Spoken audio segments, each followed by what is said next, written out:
Hello, good morning to all students and welcome. In our today's online class, we will talk about a new concept under special theory of relativity. In our previous lectures, already I have discussed some important topic like Michelson-Morley experiment and its negative result, postulates of special theory of relativity, Lorentz transformation equation, inverse Lorentz transformation equation, length contraction, time dilation, etc. But our today's topic is twin paradox, which also relates with our previous topic, that is time dilation, in which Lorentz also involved. Also in this topic, our some special concept of Lorentz transformations also involved. So let's start our today's topic, as we have already known that what is time dilation. जैसा कि हमने अपनी पिछली कक्षा में पढ़ा था कि व्हाट इज़ टाइम डिलेशन क्या होता है, ये किन परिस्थितियों में होता है. तो as we know that a time delay during relative motion में हमारा टाइम भी डिले कर जाता है. अपने पिछले लेक्चर में हमने जाना कि कैसे एक ही क्लॉक दो ऑब्जर्वर के लिए, एक अर्थ पे है दूसरा हमारा स्पेसशिप पे है, दोनों के लिए ये अलग अलग टाइम रिकॉर्ड करती है. वहाँ पे हमने देखा कि कैसे दोनों का टाइम इंटरवल सेम नहीं होता.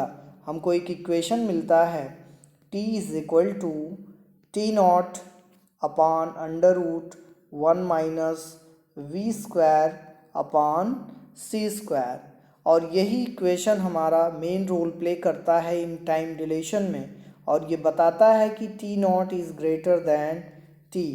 कहने का मतलब है कि हमने वहाँ पे जाना कि जो टाइम इंटरवल रिकॉर्ड करती है घड़ी फॉर ऑब्जर्वर ओ डैश के लिए, ओ डैश कहने का सेंस है कि उस ऑब्जर्वर के लिए जो मूविंग फ्रेम पे मौजूद है और उसी फ्रेम पे हमारी क्लॉक भी मौजूद है, जबकि दूसरा ऑब्जर्वर जो कि अर्थ पे स्थिर है उसके लिए टाइम इंटरवल वो हमारा फास्ट हो जाता है. टाइम इंटरवल स्मॉल होने से क्या होगा कि जो हमारी वॉच है उसकी स्पीड बढ़ जाती है. वॉच की स्पीड कब बढ़ने से क्या होगा कि टाइम वो हमारा बढ़ जाएगा, टाइम इम्प्रूव कर जाएगा.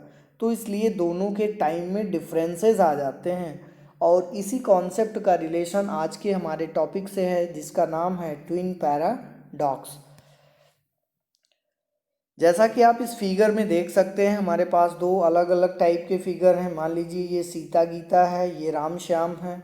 दोनों ही स्थितियों में आप देख रहे हैं कि दोनों की एज में काफ़ी डिफरेंस दिखाई दे रहा है, जबकि वास्तविकता ये है कि both babies are twin babies, यानी ये दोनों जब जन्म लिए थे तो दीज आर ट्विन बेबीज़, एक साथ जन्म लिया था, दोनों की एज सेम थी. But due to relative motion Ram हमारा क्या रह गया, अर्थ पे रहा, और श्याम हमारा स्पेसशिप में ऑन ट्रिप मूव कर गया. After a many years when Shyam returns to the earth, then he found that his brother Ram becomes older than than himself. कहने का मतलब है कि जब श्याम वापस स्पेसशिप से कुछ वर्षों के बाद पृथ्वी पे आता है तो पाता क्या है कि उसका जो भाई राम है वो बूढ़ा हो चला है, जबकि वो खुद में यंग है, खुद में नवयुवक है. उसकी उम्र में और राम की उम्र में काफ़ी अंतर दिखाई देने लगता है. राम जहाँ पे झुक गया है, श्याम वहाँ पे नवयुवक है, स्ट्रेट है. राम के चेहरे पे झुर्रियाँ पड़ गई हैं, बाल सफ़ेद हो गए हैं, यानी पूरी तरीके से राम बुजुर्ग हो चला है, जबकि अभी श्याम नवयुवक है. तो ये कॉन्सेप्ट ही हमारा क्या है, ट्विन पैराडॉक्स का कॉन्सेप्ट है. सेम वही सिचुएशन यहाँ पे आप देख सकते हैं कि स्पेसशिप मूविंग कंडीशन में है विद वेलोसिटी, ये वी स्पेस में मूव कर रही है, ये इसको हाई बाय कर रही है. तो ऐसी स्थिति में जब ये वापस लौट के कुछ समय के बाद आएगी तो सेम सिचुएशन राम और श्याम की इन दोनों के साथ भी होगा. तो इसी कॉन्सेप्ट को हम जानते हैं, this is the twin paradox. Twin paradox को हम एक्सप्लेन करते हैं कुछ इस तरीके से, क्योंकि हमें ये पता है कि हमारा ये जो टॉपिक है which is related to the time dilation, और टाइम डिलेशन में हमें पता है कि जिस वॉच के लिए या जिस ऑब्जर्वर के लिए या कह सकते हैं जिस व्यक्ति के लिए समयांतराल बढ़ जाता है, समयांतराल बढ़ जाने से उसकी एज वो कम हो जाती है, एज फैक्टर रुक जाता है। क्योंकि अगर हम इसको बायोलॉजिकल आवाज़ से रिलेट कर दें which is the heart beat बढ़ने से एज फैक्टर वो हमारा कम हो जाता है, जबकि हार्ट बीट कम हो जाने से एज फैक्टर बढ़ जाता है।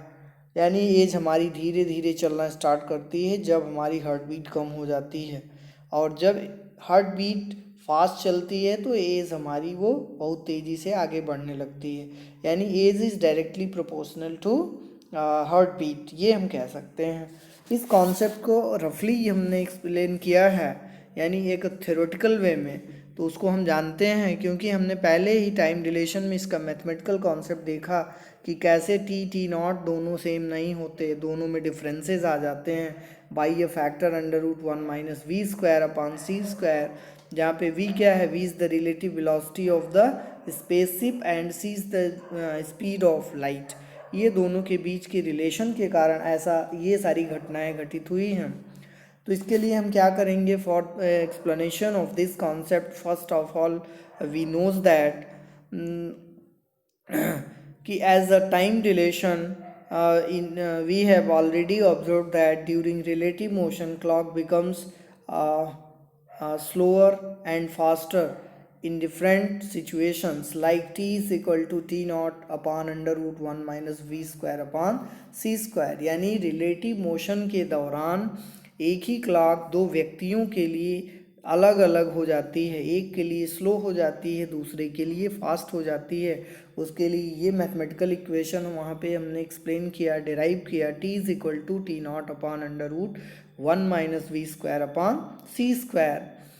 ये इक्वेशन क्या दिखाता है कि t naught is greater than t, इसको हम पहले से ही जानते हैं, which means that t naught becomes greater. T naught becomes greater का मतलब कि टाइम इंटरवल ग्रेटर हो गया। टाइम इंटरवल ग्रेटर का मतलब अब ये जो हमारी वॉच की ये सुई है घड़ी की, ये पहले क्या करती थी, एक टिक करने के बाद दूसरा टिक यहाँ पे करती थी, अब वो एक टिक करने के बाद यहाँ पे टिक कर रही है, यानी कुछ समय के बाद, यानी इसका जो टाइम इंटरवल है वो पहले की तुलना में काफ़ी बढ़ गया है। तो ऐसा होने से इफ़ेक्ट क्या पड़ता है, becomes greater and hence time interval becomes greater and clock becomes slower। जिसके लिए टाइम इंटरवल ज़्यादा होगा उसके लिए हमारी क्लॉक स्लो हो जाएगी। इन moving frame while in rest frame clock becomes faster. Rest frame में घड़ी हमारी तेज़ हो जाती है। क्यों तेज़ हो जाती है, because time interval becomes shorter. क्यों, क्योंकि दो टिक्स के बीच का जो टाइम इंटरवल था वो कम हो गया। अब जो टिक की आवाज़ हमें कुछ समय के बाद मिलती थी वो जल्दी जल्दी मिलना स्टार्ट हो गई। तो इसलिए हम कह सकते हैं कि now clock becomes faster due to time interval becomes shorter. ठीक, तो so it explain in rough manner means twin paradox को हम रफ मैनर में एक्सप्लेन करेंगे। तो इसके एक्सप्लेनेशन के लिए हम क्या करते हैं कि suppose there is a pair of twins. मान लेते हैं कि हमारे पास कोई पेयर ऑफ ट्विन्स हैं, एक का नाम राम है, दूसरे का नाम श्याम है, यानी Ram and Shyam. If Ram stay at earth, यानी राम पृथ्वी पे रुक जाता है, while Shyam goes on a trip, जबकि श्याम एक ट्रिप पे चला जाता है, यात्रा पे चला जाता है।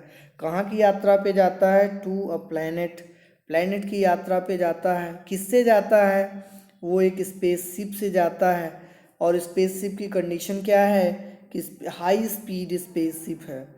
And returns back to earth after many years, कुछ समय के बाद, कुछ वर्षों के बाद वो पृथ्वी पे वापस आता है।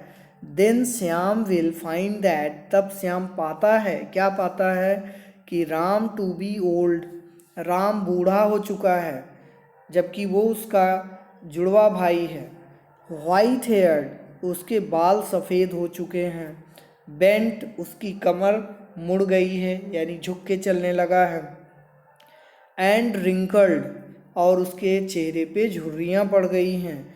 वाइल हिमसेल्फ, जबकि वो जब उसकी सापेक्ष अपनी तुलना करता है तो while himself will still be young, वो अपने आप को नवयुवक पाता है, स्टिल बी यंग नौजवान पाता है, एंड विगोरस ऊर्जावान पाता है।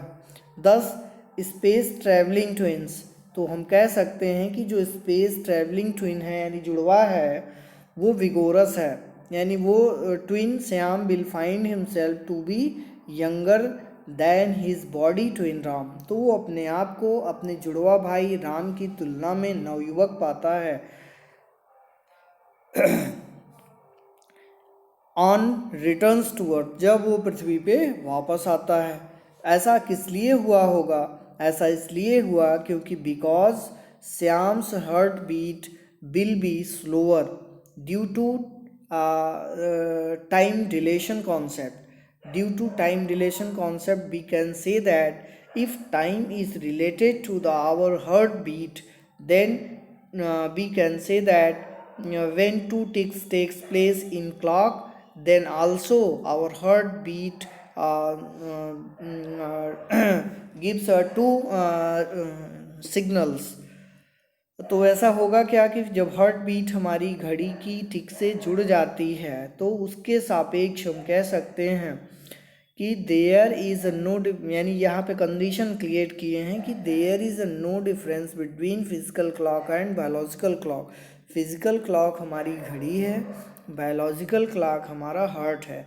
तो हार्ट भी समय के साथ एक नियत समय से वो साउंड करता है, लब डब की आवाज़ क्रिएट करता है और वो बीट क्रिएट करता है, और उसके बीट के दो बीट के बीच में एक टाइम इंटरवल होता है जो कि फिक्स होता है।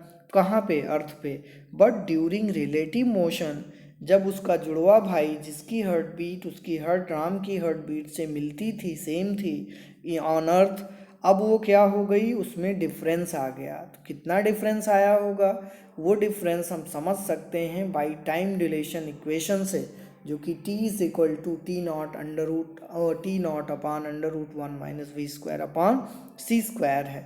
अब इसके लिए हम क्या करते हैं, मैथमेटिकल एक्सप्रेशन ले लेते हैं रफ मैनर में।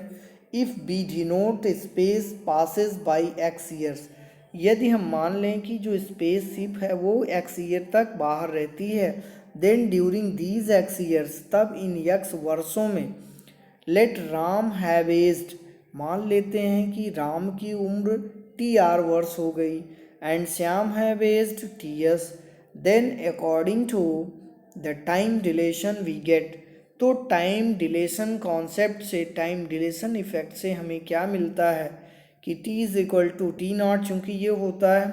अब t naught is the time interval for observer odd age which is in moving frame. T naught वो समय अंतराल है जो कि एक मूविंग फ्रेम पे यानी स्पेसशिप पे मौजूद व्यक्ति के लिए ऑब्जर्व होता है, जबकि t is the time interval which is recorded for those observer which stay on अर्थ, जो पृथ्वी पे रुक जाता है। तो सेम उसी प्रकार से चूंकि स्पेसशिप में श्याम है तो टी नॉट का रिलेशन श्याम की उम्र से बन जाता है और टी का रिलेशन राम की उम्र से बन जाता है। बट यहाँ पे रिलेशन उल्टे हो जाएंगे, जैसे कि टी नॉट आपने देखा कि t naught is greater than T, तो यहाँ पे उल्टा हो जाएगा। उल्टा कैसे होगा? यहाँ पे आपने लिखा T R is greater than T S, जबकि होना क्या चाहिए था इस इक्वेशन से कि T S is greater than T R, लेकिन ऐसा हुआ नहीं। यहाँ पे हम क्या दिखाते हैं कि T S is less than T R, क्योंकि हम अभी क्या देख रहे थे कि श्याम की उम्र राम की उम्र से ज़्यादा है, राम की उम्र से कम है। तो अगर टी एस श्याम की उम्र है और टी आर राम की उम्र है, तो दोनों में जब हम समानता स्थापित करेंगे तो हमें क्या मिलेगा कि राम की उम्र श्याम की उम्र से ज़्यादा है। It means that T R is greater than T S. और ऐसा क्यों हुआ?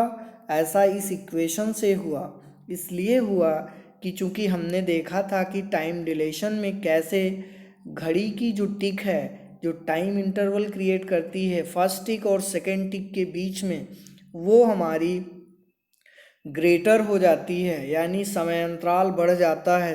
जब समय अंतराल बढ़ जाता है तो अगर उसको हम एज से जोड़ लें, क्योंकि हमें पता है जैसे क्लॉक फास्ट हो गई या स्लो हो गई उसका संबंध सीधे सीधे एज से है।